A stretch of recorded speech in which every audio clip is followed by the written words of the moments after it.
Hello everybody and welcome to this session on HTTP. So I think all of us know what HTTP is because all of us have actually used HTTP to access any website over the internet. But as a coder, we actually need to know something more about HTTP, something more about the HTTP protocol as such. So this discussion is about understanding some of the more technical aspects of HTTP, which will help you to become a web programmer. So what is HTTP? HTTP is basically a protocol for the web via which the clients and the servers communicate with each other. By protocol, we basically mean a standard or a process via which the client and the server communicate with each other. But there are different aspects of the HTTP protocol apart from what we only see with regards to the URL that we type in the browser's address bar. The different aspects of the HTTP protocol include the HTTP method types, the HTTP request and the response objects, the statelessness aspect of HTTP, and the HTTP headers and the cookies. So let us go ahead and first see what are the HTTP methods. You might or might not know that there are actually 8 different types of HTTP methods, out of which the most frequently used ones are 4, and we are going to only discuss about this 4 only.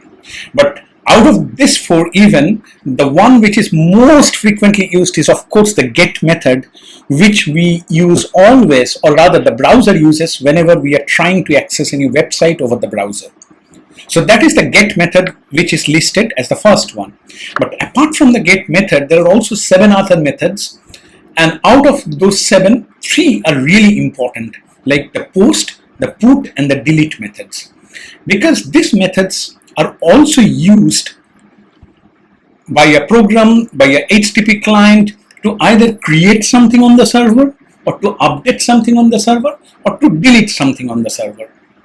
But we will see later how we can actually use the POST, PUT, or the DELETE methods, because normally whenever we are accessing a website via browser, we are only using the GET method.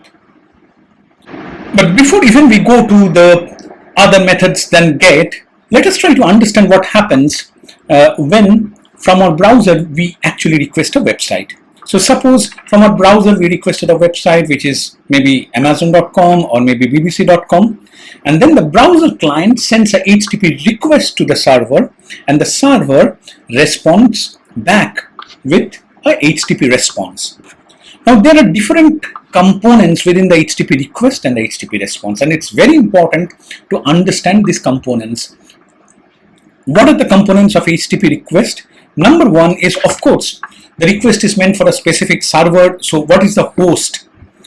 And then what is the relative path, like what specific file of the server that we are interested in? And then the HTTP method, is it, so normally for a browser it is always the GET method. And then there are some special things which are known as headers, which we will also see in detail in this video. The headers are kind of like metadata which provide additional information about the browser or the client, which are also sent with the HTTP request. Now when the server receives the HTTP request, and then it processes the HTTP request, and when it wants to send a response back, then it actually sends also some components along with the response. First is the status code. The status code indicates the status of the response, whether the response was successful or failure, etc. And then if the response is successful, then the response body, which is the web page that we requested, also comes along. And also some special headers also come along with the response. So just like the HTTP request, the browser sends some headers which are metadata. Similarly, with HTTP response, the server also sends some metadata to the browser. We will look into more details into this request and the response. So about the headers. So as I mentioned in the previous slide, the headers are of 2 types, of course, the request headers and the response headers.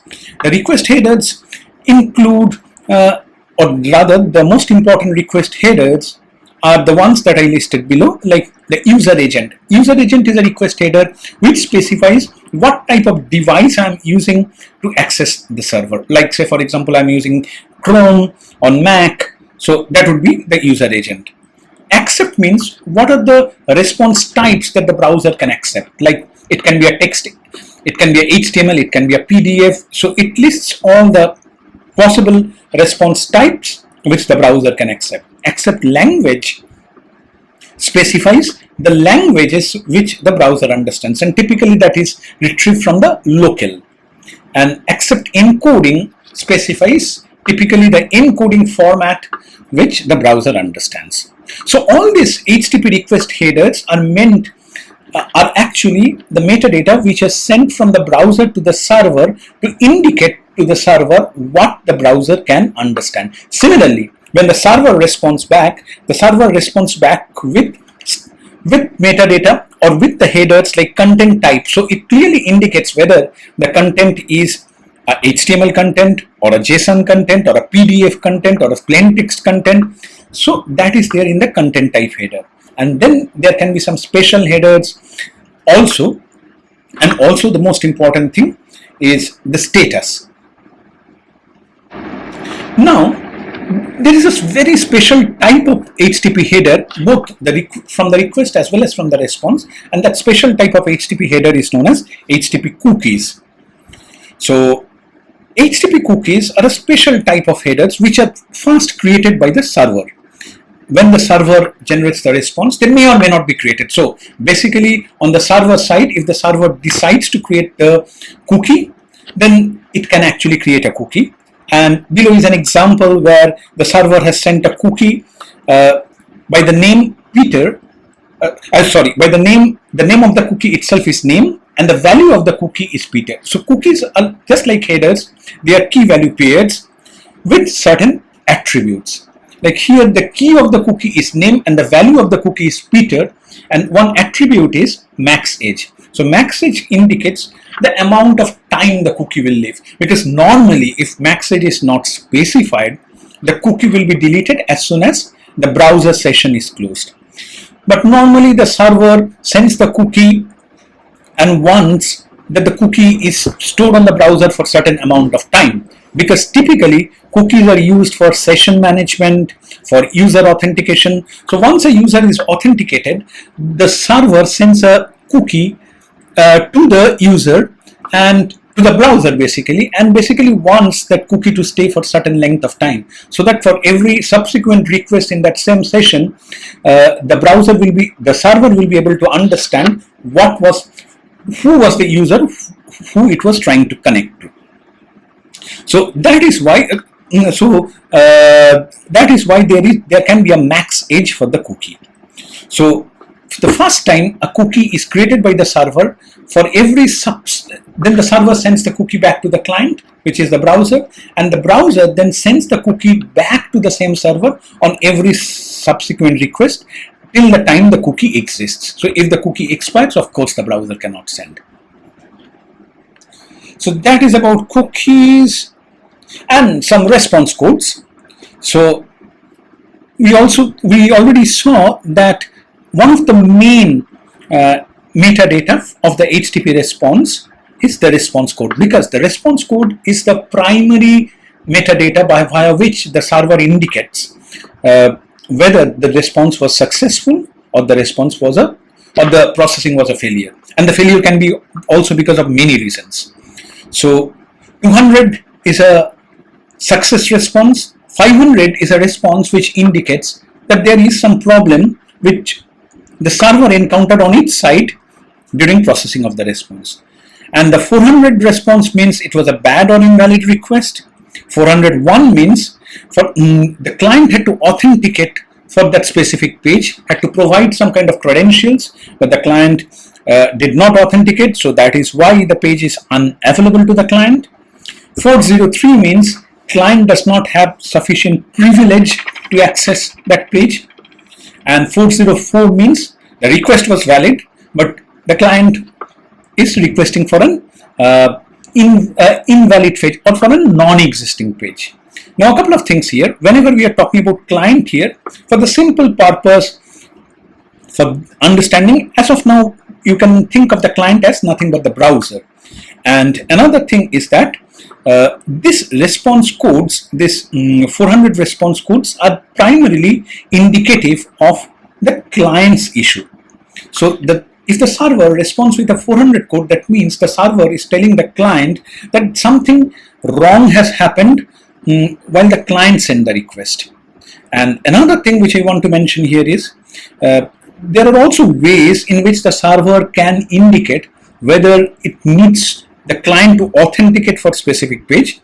So that is why the 401 and 403 kind of errors can pop up. But I will discuss that in a different video, which will be focused on the client authentication. Demo to actually demonstrate how we can inspect the HTTP request and the response headers. I have opened the site bbc.com, as you can see in my browser, and what I'm going to do is I'm going to access the Chrome DevTools. So if you look at top right corner, from there if I go to more tools, and then I can open the developer tools, and this will open the Chrome DevTools here. And if I just refresh the page, then it will again request that same page from the browser. And what we can see is, I want to show you two things here. The browser has sent so many HTTP requests for the single page. Like for the single page www.bbc.com, so many HTTP requests were sent from the browser to the server, and all of them had status 200. So this is one thing.